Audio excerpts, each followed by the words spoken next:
देखिए, भारत की जो सेना है उसके शौर्य और पराक्रम का कोई सानी नहीं है। और भारतीय हमारे जो सैनिक हैं सरहद पे खड़े होके वो हर मुकाबले का वो सामना कर सकते हैं।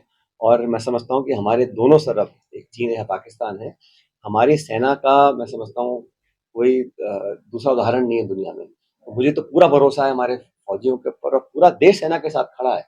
देखिए, सेना या रक्षा बल कोई विचारधारा, दल, नेता के साथ नहीं है, वो भारत की मिट्टी के साथ है और पूरे भारतीय आज एक है और एकजुटता दिखानी चाहिए। सर, राहुल गांधी जी ने कभी कहा है, कल एक बयान आया था उनका कि जहाँ आवाम ने वहाँ गलती हो गई, अब गलती सुधार करेंगे, ऐसा कुछ। क्योंकि मैंने वो पूरा देखा है, राहुल जी ने जो बात बोली है, कांग्रेस पार्टी का इतिहास बहुत पुराना है और देश की आज़ादी के लिए जो हमारे नेताओं ने किया है, वो सिर्फ पार्टी के लिए नहीं किया, देश के लिए किया था।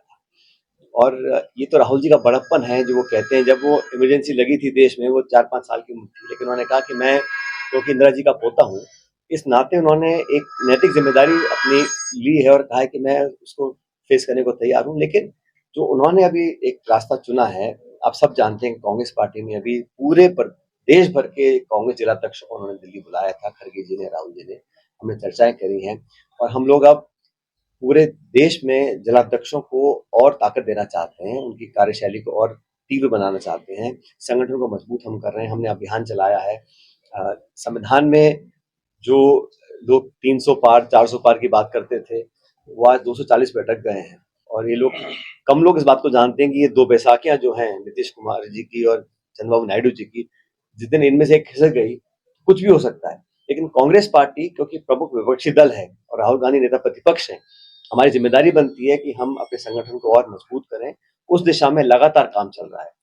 मैं छत्तीसगढ़ का प्रभारी हूँ, राजस्थान में हम लगातार मीटिंग कर रहे हैं, खड़गे जी जयपुर आए थे। तो संगठन को मजबूत करना और देश को बताना कि जिस संविधान को बनाने में हमारे देश के नेताओं का योगदान रहा, अम्बेडकर साहब ने संविधान बनाया, सबको बराबरी का हक दिया था। आज जो नफरत का, खौफ का माहौल बना हुआ है, पत्रकारिता की जो स्वतंत्रता होती है, उसमें भारत का रैंक 151 है दुनिया में, फ्रीडम ऑफ जर्नलिज्म में। तो कहीं ना कहीं ऐसा माहौल बना हुआ है कि चाहे वो निर्वाचन आयोग की जो मुखिया होते हैं, उसके जो चयन का नियम है, उसको बदल दिया। 3 लोग चयन करते थे चीफ इलेक्शन कमिश्नर का, prime minister, leader of opposition और चीफ जस्टिस बन गया, 3 लोग।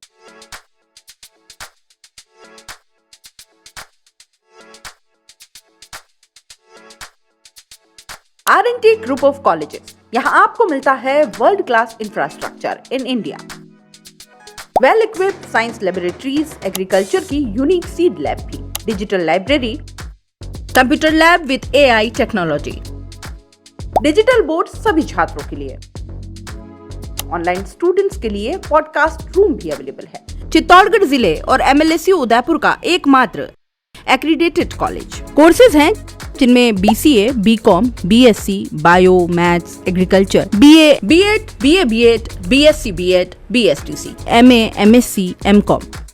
बड़े और खुले ग्राउंड स्पोर्ट्स के लिए, जहां होती है sports activities, training, personality development, student development activities, seminar और कॉन्फ्रेंस फैसिलिटी भी, NCC एक्टिविटीज, ताकि NCC कैडेट के रूप में आप भविष्य संवार सके, देश की सेवा कर सके।